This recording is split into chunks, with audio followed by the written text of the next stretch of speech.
Greetings and salutations, everybody. Welcome back to the next installment in my video review for this Hammer Classics 20 film Blu-ray set that I've been working my way through. But before we begin, please follow those YouTube suggestions every creator throws your way and giving this video a thumbs up if you enjoy the content. Consider subscribing and hitting that bell icon to get a notification for the next time I post something new. Check out my back catalog if you're new to my channel, and be sure to share this video and this channel around, as believe it or not, all those things really do help out quite a bit. Now that that's out of the way, The Gorgon from 1964, starring Peter Cushing and Christopher Lee in their pre-Grand Moff Tarkin, pre-Saruman / Count Dooku days, respectively. Now, as stated with these reviews, I'm going to go through every single film in this set. I'm going to make a video for every single one, even if I don't enjoy it, which is contrary to how I usually make my videos. I usually only want to share something if I actually enjoyed it, but luckily, in this case, I enjoyed this one quite a bit. It's a good mid-range film. You know, it's short. It's about an hour and 25 minutes, but it's worth checking out. There isn't even too much to say about this film compared to the last one I did a review for, which is Paprika. I'll put a link to that one in the description. That one was, this movie's pretty short and to the point, and it's nowhere near as complex as Paprika was. So it was a nice break in what my brain was having to absorb. But what's The Gorgon about? Well, it's about a feud between Duke Gorgon and Count Zola, who came together, put their differences aside and made Gorgonzola cheese. Wait, that's not... No, I don't remember any of that from the movie. Oh, wait, no, never mind. Here's the actual synopsis. In the early 20th century, a Gorgon takes human form and terrorizes a small European village by turning its citizens to stone. Well, my experience with the Gorgon started, as many of my generation, in 1981, the film Clash of the Titans, where Perseus fought Medusa. The Gorgon, this Gorgon from this film is one of the three Gorgon sisters of ancient Greek tales. However, they named this one for some reason Megara, which is from a different ancient tale. But at any rate, this Gorgon has kind of holed up in this ancient castle in the early 20th century. All the people of the village, all that they know is just to stay away from this castle. Stay away from the old castle. It's haunted, or bad stuff happens there. But several times over the years, people have ended up murdered, and a doctor, portrayed by Peter Cushing, seems to kind of gloss over any of those deaths, such as the fact that they're turned to stone. He'll kind of assign some other cause of death to it, such as heart attack. Yeah, their heart stopped working because they turned to stone. Anyways, and a quick word on turning to stone, what's interesting about this portrayal of the Gorgon is that rather than that instant Gorgonization, turning somebody into stone right away, it may last a while. Somebody may have a very long, gradual, painful turn into stone.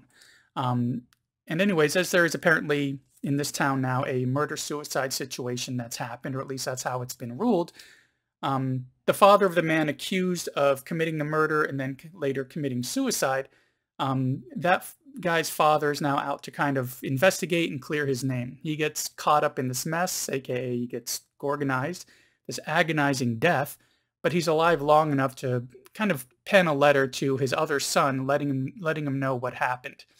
And now his son is there investigating, and they're opening up more and more about what's been happening in this town and what's been being covered up. Down the line with these investigations, Christopher Lee's character comes into it, and he's doing these investigations as well. Investigate, investigate, investigate. Yep, what we have here is a nice horror element with this fear of that Gorgon and being turned to stone and the pain, these murders.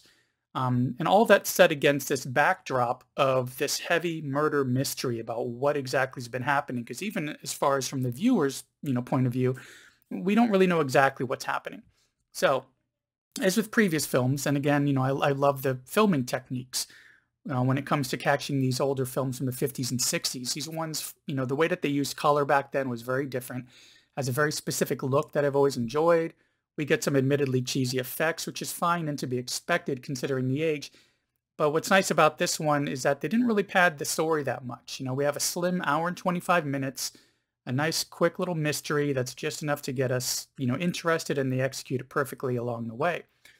And really, the only gripes that I have about this murder mystery and the horror elements and everything about this Gorgon is that, if I had to pick something, it'd probably be that there's not enough Gorgon in it, so be prepared. It's kind of like Jaws in that they don't really reveal a lot about our quote-unquote monster. And leaving the horror and fright in the kind of like the lack of having a clear and frequent view of who or what the antagonist is in the story. Also, Christopher Lee is only in it for like the last third of the movie, not even like he's barely in it, but it is great to see them. But I mean, ultimately, the movie moves along at a good pace. I really enjoyed seeing Peter Cushing and Christopher Lee, especially in these, older roles of theirs from, 1964. It really was an interesting watch, had just enough of that horror spooky side to go along with all the mystery that they were bringing our way. And it was definitely worth my time to sit and check it out the other night. But yeah, that's, I mean, I really don't have any other gripes about it. It's a very quick video for a very quick film that I will definitely watch again one day. I enjoyed it that much that I could see queuing it up again. And I hope that you'll check it out as well. And speaking of checking it out, thanks for checking out this video, though it was admittedly a quick one. You may check this one out via, this film out via the same box set that I had purchased. Or do some searches around to see if you can maybe find it on YouTube or from another provider, because at the time of this video, I wasn't really able to find it easily streaming anywhere. It may be out there and I just didn't come across it, but who knows? Anyways, I hope you enjoyed this quick little video about my quick little Gorgon movie. Hope you get a chance to check it out. Thanks for checking out my channel. Remember all that YouTube spiel I gave at the beginning, and I'll see you in the next one.